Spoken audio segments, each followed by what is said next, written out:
The pine box holding Josiah Rundle had been in the frozen earth of the Dakota Territory for less than a week when his brother's household began treating him like a stranger who had overstayed a visit.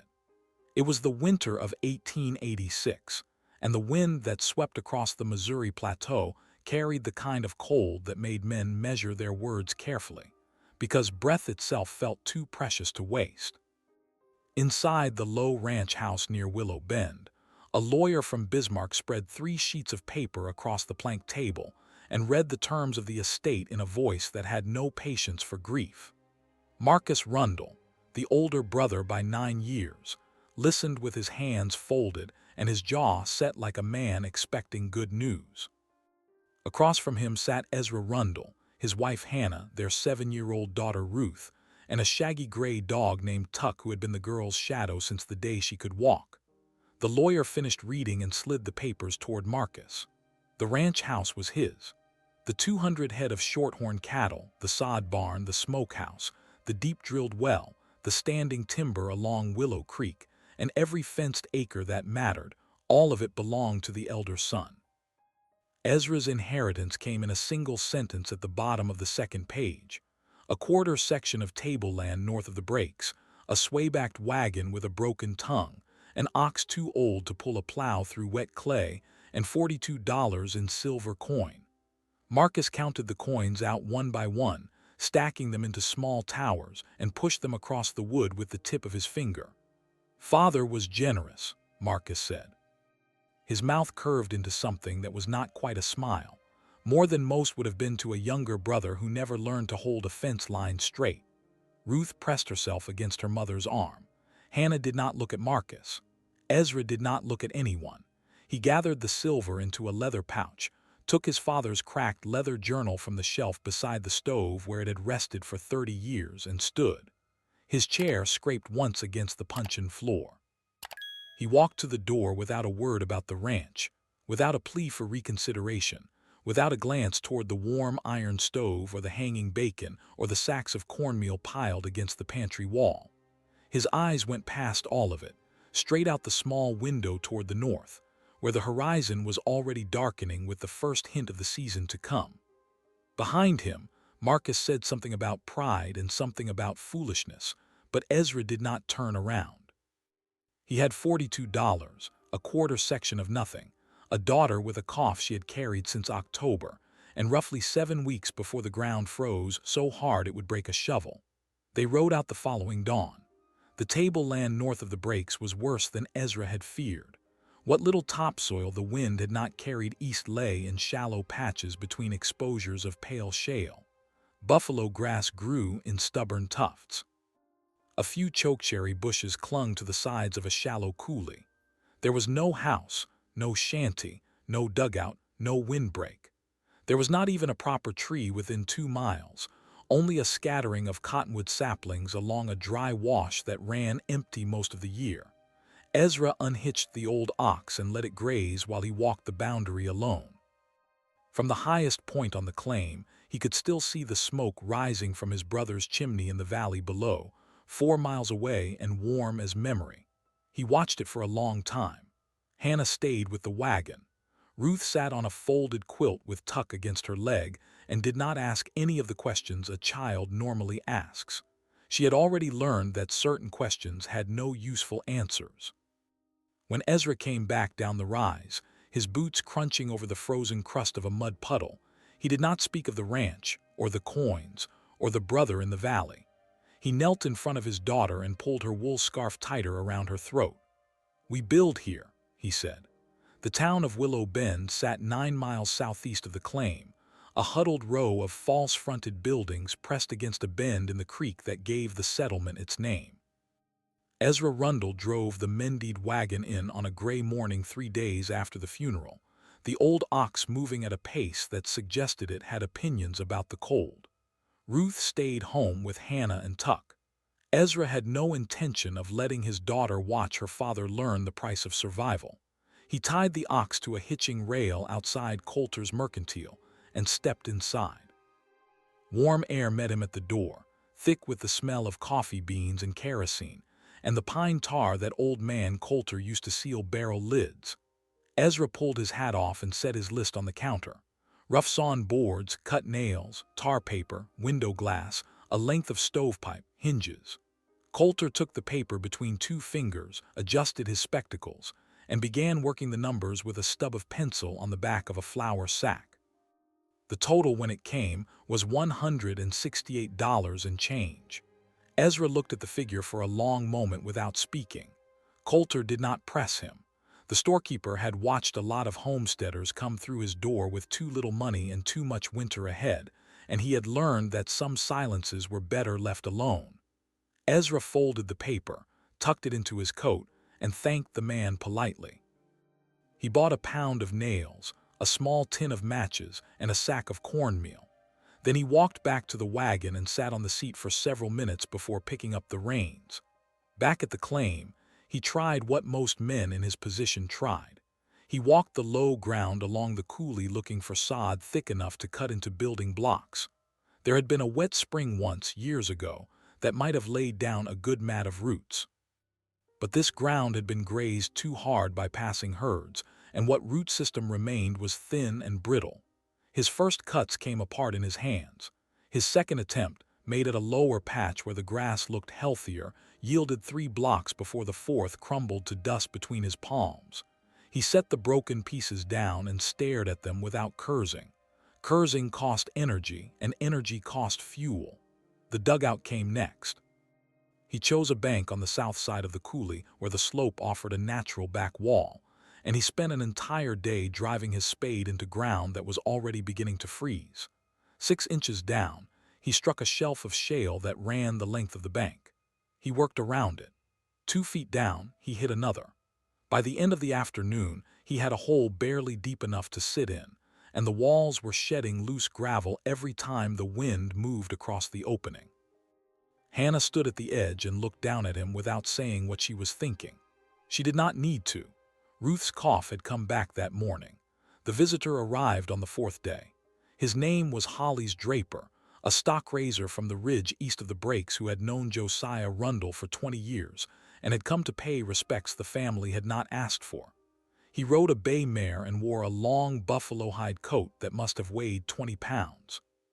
He took in the wagon, the failed dugout, the sagging patch of canvas Hannah had rigged as a wind screen, the child sitting inside it wrapped in every blanket the family owned. He did not laugh. That was the part Ezra remembered later. Hollis Draper looked at the scene and he did not laugh. A frame cabin, 12 by 16 done right, will run you close to $200 by the time you buy the stovepipe, Draper said. A sod house needs sod and you haven't got any. A dugout needs bank and this coulee is all shale. He paused. You've got a smart wife and a small girl, Ezra. Sell the quarter. Marcus will buy it. Winter in town, come back in April. Ezra looked at the buffalo coat. His eyes stayed on it a long time. That coat, he said finally.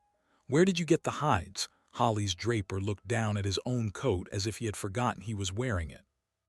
The buffalo hide was worn smooth across the shoulders, the underfur showing gray at the seams, and the leather along the front had cracked in places where he had bent to work over the years. He ran a gloved hand across the chest without thinking about it. Hunter down at Fort Yates gave it to me back in '79, he said. It was old then. There's a warehouse north of Bismarck still holding hides from the big kill years. Nobody's buying them anymore. Robe Market collapsed after the herds went. A man named Sorensen has bales of them stacked to the rafters, waiting on a buyer that never comes. He shook his head. Rats have gotten into most of it. The good hides went east years ago. What's left is second-cut, moth-eaten, some of it half-tanned, not fit for a robe. Ezra was already thinking. How much? Draper studied him. He seemed to understand where the question was headed, and he seemed to be trying to decide whether it was his place to answer honestly. For the good hides, $3, $4 apiece. For what Sorensen has left, he shrugged one shoulder. 50 cents. Maybe less if you take the damaged bales whole and don't sort them. He'd rather have the floor space than the hides at this point. Ezra did the arithmetic in his head. He had $38 left after the cornmeal and the nails. If he could buy the damaged stock at 40 cents a hide, he could fill a wagon 4 times over. Draper watched his face and understood what he was watching. Ezra, the older man said, and his voice softened. Hides aren't walls, they rot. They freeze stiff. They draw every mouse from 3 counties. I've slept under buffalo robes in winter camps, and I'll tell you they only work if you keep them dry and keep them moving. Nail them to a stud wall and you've got a robe on a plank. You still need the plank. I don't need the plank if I've got enough hide, Ezra said quietly. Draper did not answer right away. He looked at the wagon, the dugout, the canvas, the small girl inside it. Then he looked back at Ezra. Go up and see Sorensen if you must, he said. Tell him I sent you. He'll come down on the price for that alone. But hear me out before you spend your last dollar. A hide wall wants a frame. It wants tension. A hide by itself is dead weight. Stitched together the right way, laced tight against a skeleton of poles, with the fur turned in and the flesh side out and a coat of tallow rubbed into the seams, it might hold. But nobody has done it. Not that I ever heard of. The Cheyenne and the Lakota used hides for lodges, but those were single skins on lodge poles, and they moved every season. They didn't try to winter one place inside a hide shell. They wintered inside them, Ezra said. They wintered inside a smoke and a fire and a whole family packed close, and they knew the hides. You don't. I can learn. Draper let out a slow breath that turned white in the air between them. He looked toward the north, where the sky was already the color of a pewter plate. You've got maybe 6 weeks before the ground locks up so hard you won't drive a peg into it. 6 weeks to buy hides, haul them, learn to work them, cut a frame from cottonwood that isn't seasoned, stitch a shell that won't leak, and figure out how to keep a stove burning inside it without setting the whole thing alight. He paused. I'm not laughing at you, Ezra. I want you to hear that. But I'd be a poor friend to your father's memory if I didn't say it plain. This is a plan that could kill your daughter. Ezra did not flinch. He had been braced for the words before Draper spoke them.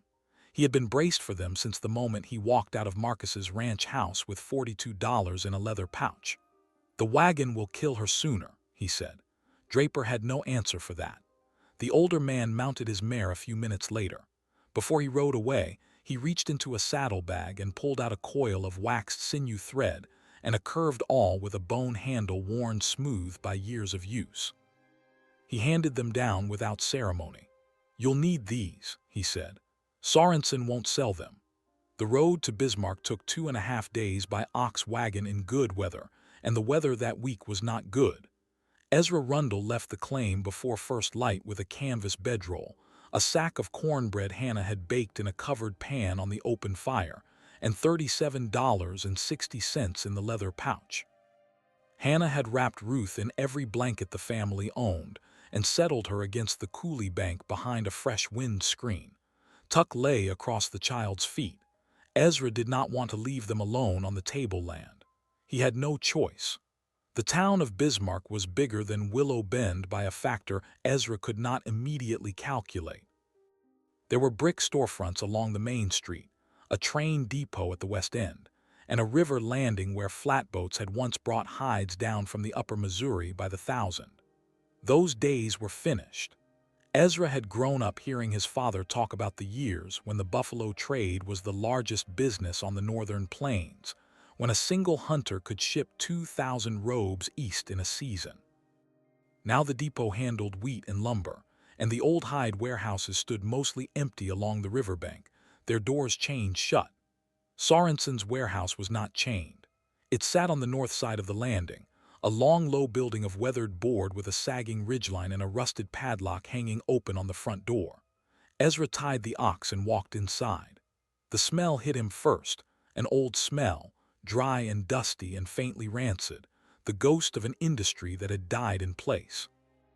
Bales of hides were stacked from the plank floor to the rafters, some wrapped in burlap, some tied with hemp rope, some sagging open where the twine had rotted through. A thin man in shirt sleeves sat at a desk near the front, a ledger book open in front of him and a pipe cold in his mouth. Draper sent me, Ezra said. The thin man looked up. His name was Gustav Sorensen, and he had come out from Minnesota in '72 chasing the trade, and he had watched it collapse around him and had never quite understood how to leave. He set down the pipe. How many you want? How many have you got? Sorensen laughed once without humor. More than you can carry, more than you can afford. What are you building? A house. The word hung in the dry air of the warehouse for a moment.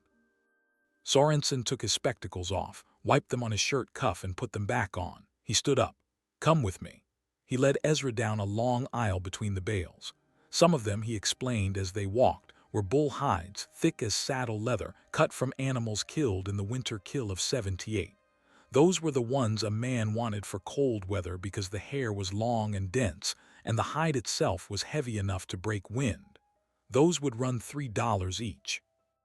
Others were cow hides, thinner, the summer kill from earlier years which had never fetched the price the traders wanted. Those were $1. And then there were the damaged bales at the back of the warehouse, the ones the rats had gotten into, the ones that had gotten wet in a leaking corner one spring and mildewed along the edges. Those he would sell by weight, 40 cents on the hide. Take what you want. Ezra looked at the damaged bales for a long time. Some of the hides were ruined outright, holes chewed clean through, edges rotted to lace. But many of them were still solid across the center, the damage confined to the margins. A man who knew how to cut around a bad spot could still take a good square of hide out of most of them. "I'll take the damaged bales," Ezra said, "and I'll take 20 of the winter bulls." Sorensen worked the arithmetic on a scrap of paper. 20 bulls at $3 was 60. That was more than Ezra had. "I can give you 12 of the bulls," Ezra said, "and every damaged bale in the back that I can fit on my wagon." Sorensen considered him. He looked at the ox waiting outside, at the wagon's cracked sideboard, at the man standing in his warehouse who was clearly counting every coin twice. He had been a hide buyer for 15 years. He knew when a deal was the last deal a man had. "Load the wagon," he said. "Pay me what you've got when you're done." The wagon groaned under the weight before Ezra was halfway through loading. He worked until dusk, sorting hides as he stacked them, keeping the sound bull hides at the bottom where the weather would reach them last, and packing the damaged bales on top under a stretched canvas. Sorensen watched from the warehouse door with his pipe finally lit, and once he came out to help Ezra shift a bale that had settled wrong on the load. When it was finished, Ezra counted out $34.50 into the older man's palm. He kept $3.10 in the pouch. He would need it for the return trip. Sorensen closed his hand around the coins and looked at the load. "That's enough hide to build a small barn," he said. "That's what I mean to do," Ezra answered. The trip home took 3 days instead of 2. The ox refused twice on the second afternoon, and Ezra had to unload part of the wagon and walk it up a rise before reloading on the other side. He slept beneath the wagon both nights with a hide pulled over him, and discovered on the first morning what Draper had meant. The hide was warm. It was warm in a way that a wool blanket was not. It held the heat of his body against him, the way a banked fire held its own warmth. He lay awake for a long time on the second night thinking about that, watching his breath steam against the underside of the wagon bed. If a single hide could do this against the ground, then a wall of hides, stitched and layered and drawn tight against a frame, might do more. He reached the claim on the afternoon of the 4th day. Hannah came out to meet the wagon before he had crested the last rise, having heard the ox from a mile off. Ruth ran behind her with Tuck at her heels. The cough was still there. Ezra heard it before he saw the child. He did not stop to explain the load. He simply pulled the canvas back and let his wife see what he had brought home. Hannah stood beside the wagon for a long moment, looking at the stacked hides, the fur pressed dense against fur, the smell of them rising into the cold afternoon air. She reached out and set her palm against the top hide. Her hand disappeared into the pile. "It's warm," she said. "Yes." "How much did they cost?" "Almost all of it." She nodded slowly. She did not ask what they would do if the plan failed.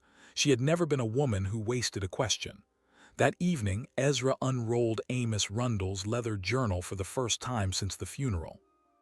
His father had kept the book for 31 years, first as a young man on the Iowa frontier, then through the move north into Dakota, and finally through the long years of building the ranch that now belonged to Marcus. The pages held rainfall totals, calving records, notes on which winters had come early and which had held off past Christmas.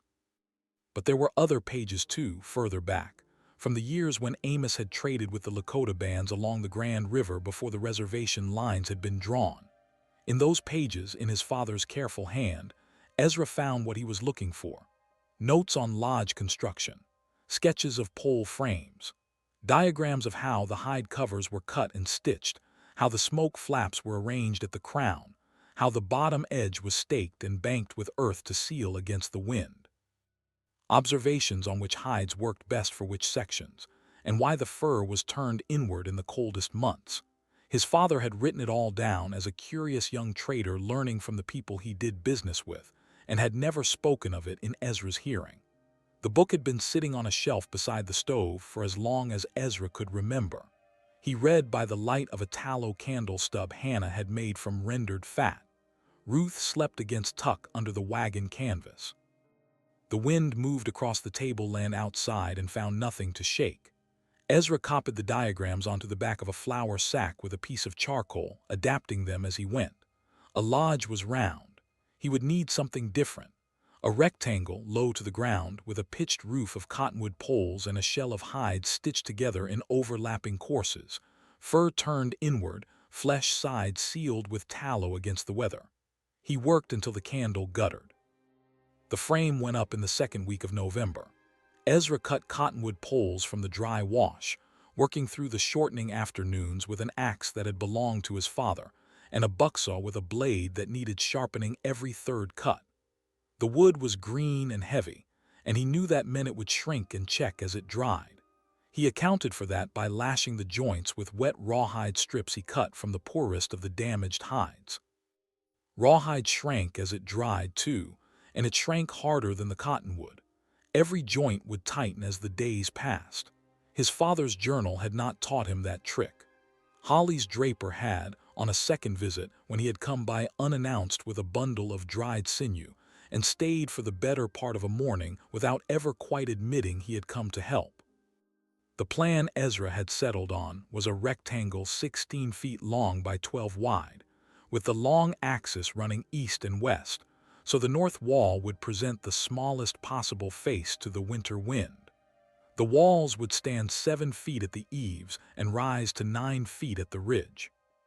The frame would be a skeleton of upright poles set into holes he dug, with a heavy iron bar borrowed from Draper, spaced 2 feet apart and buried 3 feet deep, with horizontal ribs lashed across them every 18 inches from the ground to the roof line. The roof itself would be a shallow pitch, steeper than a Lakota lodge but far shallower than the frame cabin Coulter had priced for him, angled just enough to shed snow without catching too much wind. The hide shell was the part nobody had done before. Ezra worked it out on the ground with Hannah's help. They laid the sound bull hides out flat on a bed of dry grass, hair side down, and cut each one into a rough rectangle with the curved awl Draper had given him. The scraps from the trimming they saved in a pile because Ezra had a use for every square inch. The rectangles they laid edge to edge in overlapping courses, the way a mason lays brick, with each seam offset from the seam above and below by half a hide's width. Hannah stitched the seams with the waxed sinew thread, using the awl to punch each hole, and then drawing the thread through with a hooked needle Ezra had bent from a length of baling wire. The stitches were slow. Hannah worked in the shelter of the wagon during the day with Ruth beside her, and she worked in the light of the fire at night after Ruth was asleep. Her fingers cracked and bled by the end of the first week. She wrapped them in strips of the same rawhide and kept working. Ezra never asked her to. He did not need to. The shell went on the frame in 3 layers.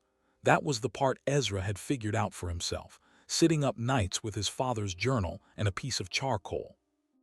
A single layer, no matter how tightly stitched, would let the wind through the seams. 2 layers, offset from each other, would break most of it. 3 layers, with a gap of 4 inches between each layer packed loose with dried buffalo grass and prairie hay, would create what he had begun to think of as still air pockets, the same principle that made a bird's feathers work in a January wind. The outer layer was the sound bull hides, flesh side out, rubbed thick with rendered tallow he had traded a day's fence work for at a neighbor's smokehouse. The middle layer was the mixed hides, some bull, some cow, whatever had survived the sorting. The inner layer closest to where his family would sleep was the softest and least damaged of what remained, fur turned inward toward the room. The floor was earth, tamped hard and covered first with a layer of small stones from the coulee, then with a bed of dry grass 6 inches deep, then with the trimmed scraps sewn together into a rough carpet. The door was a double flap of the heaviest bull hide, hung on rawhide hinges, with a second flap inside it separated by a small vestibule 2 feet deep, so that the wind could not come straight through when the door was opened. The stove was a small iron drum Ezra had bought used in Willow Bend for $1.80, with a stovepipe that ran up through a clay-lined collar cut into the roof. By the end of November, the shell stood. Word traveled the way word always travels on the plains, faster than a good horse and with less regard for the truth. By the first week of December, half of Willow Bend knew that Ezra Rundle had built a house out of buffalo hides north of the breaks, and the other half knew it by the second week. The names came quickly. Some called it the hide tent, some called it the robe shack.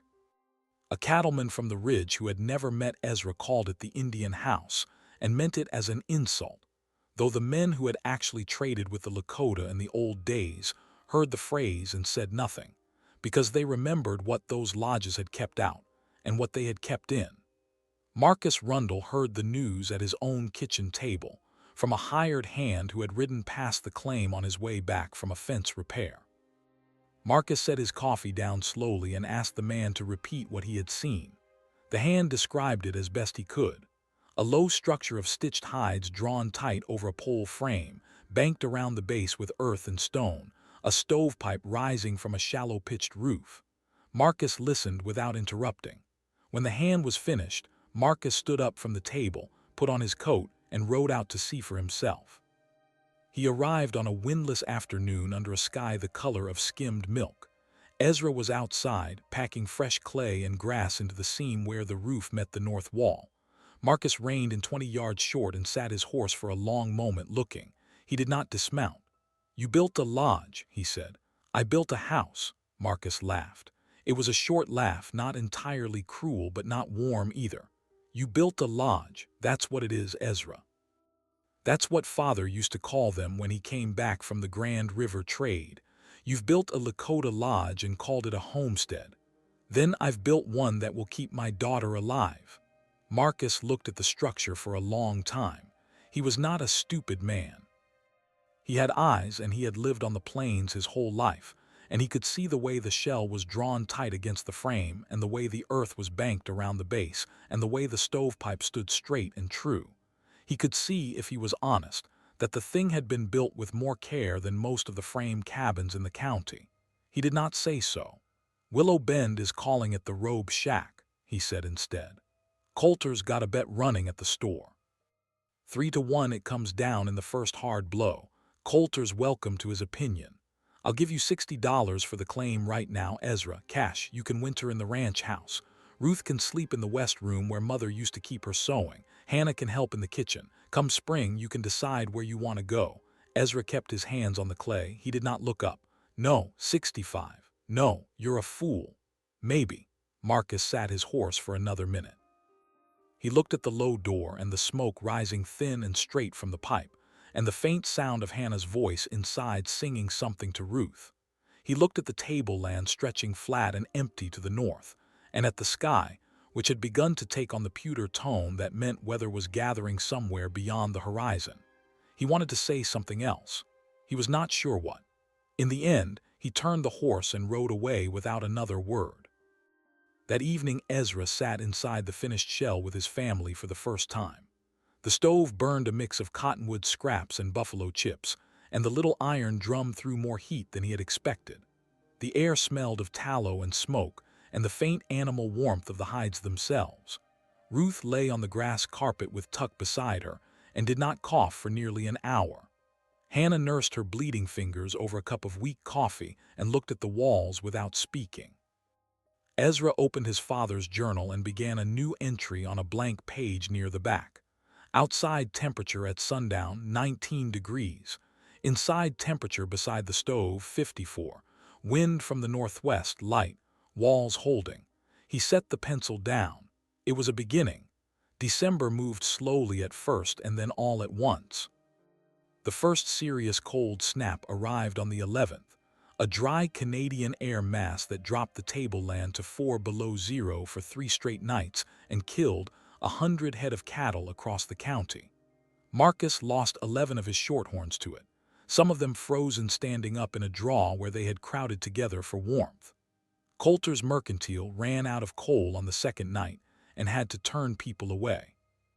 2 homesteads on the ridge east of the breaks lost the roofs off their sod dugouts when the frost heaved the walls apart, and the families that lived in them walked 6 miles through the dark to reach the town.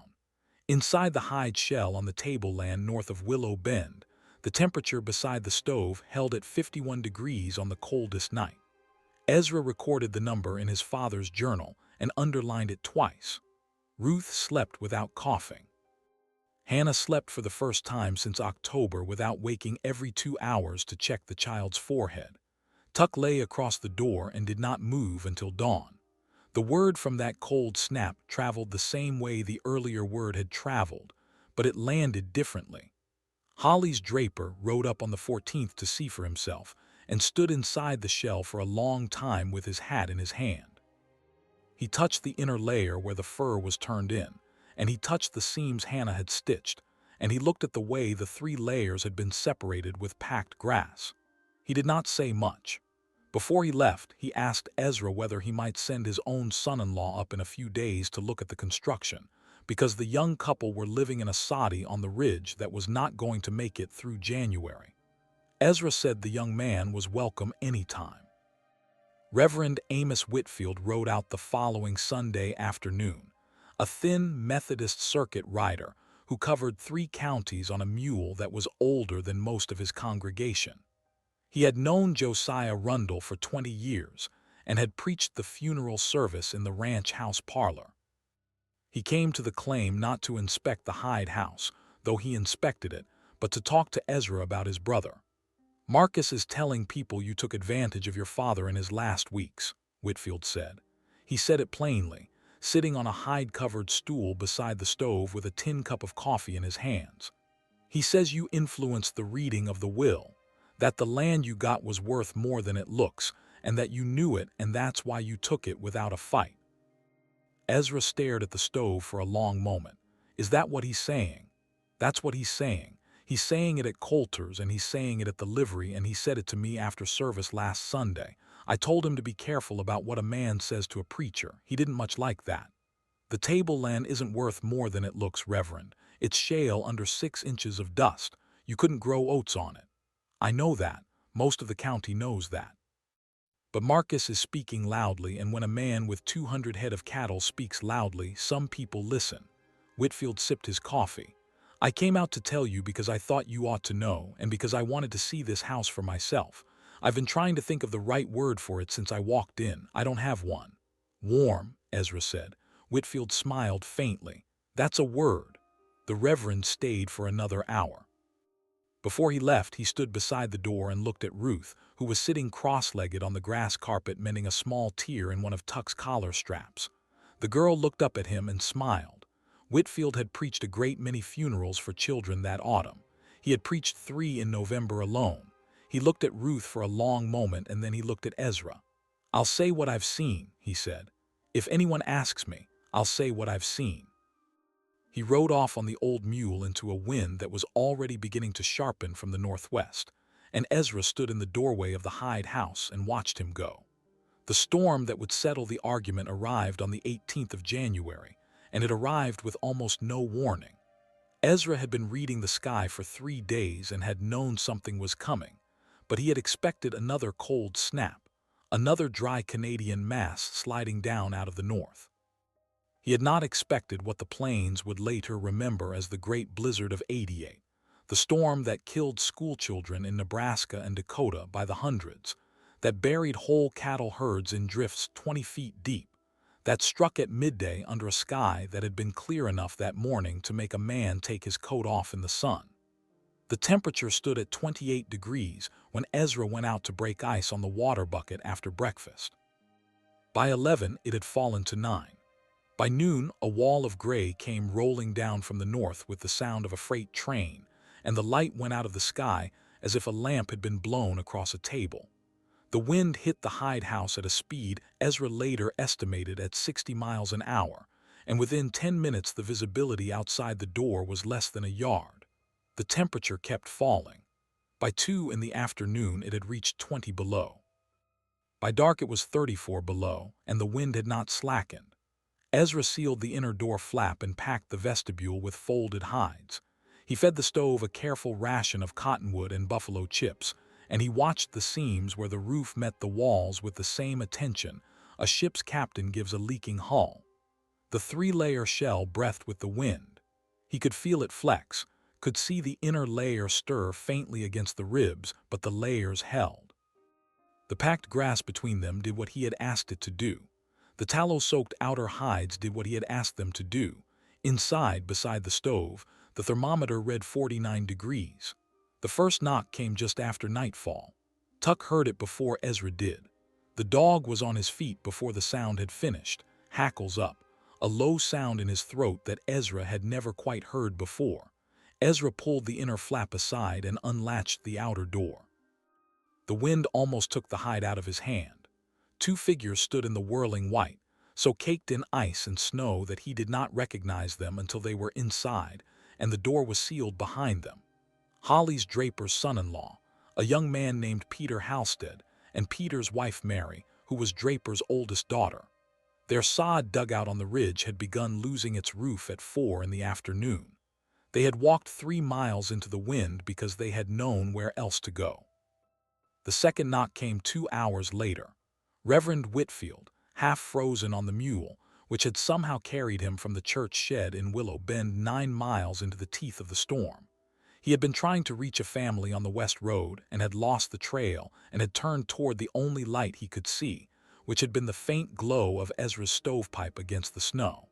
The third knock came near midnight. Ezra was banking the stove when Tuck rose again. This time the dog did not growl. He stood at the door with his ears forward and waited. Ezra opened it and found his brother. Marcus stood in the whirling dark with his wife Sarah beside him and their 2 boys, aged 9 and 6, wrapped between them in a single buffalo robe that Ezra recognized as one of their father's. The ranch house 4 miles down the valley had begun losing heat at 8 in the evening when the wind found a seam in the north wall and pried it open. And by 10, the water in the wash basin had frozen solid on the kitchen table. Marcus had loaded his family into a wagon and started for town, and had turned north instead of south, because his hired man had told him, before the man had ridden off to save his own family, that the hide house was still burning a fire. Marcus stood in the doorway with snow to his knees and did not speak. His mouth opened once and closed. Ezra reached out, took his brother by the front of the coat and pulled him inside. The door sealed behind them. The wind went on with its business in the dark. 9 people, 1 dog, 1 stove. The night was not half over. The 9 of them arranged themselves around the stove in a rough circle, the children closest to the iron, the adults farther out where the heat still reached but did not scorch. Hannah moved without speaking, dividing what cornbread was left into small equal portions, melting snow in the coffee pot for water. The 2 Rundle boys were shivering hard enough that their teeth clicked audibly, and Sarah held them against her chest inside the buffalo robe until the shivering eased.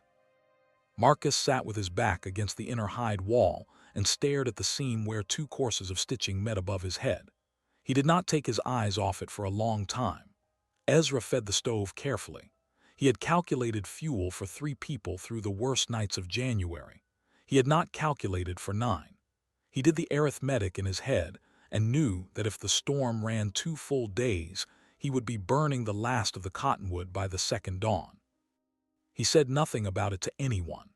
The wind held its pitch through the night and into the following day. By the afternoon of the 19th, the drifts against the north wall had reached the eaves, which turned out to be a blessing rather than a threat, because the packed snow added a 4th layer of insulation the design had never planned for. The thermometer beside the stove read 52 degrees at noon on the second day, with the outside air at 31 below.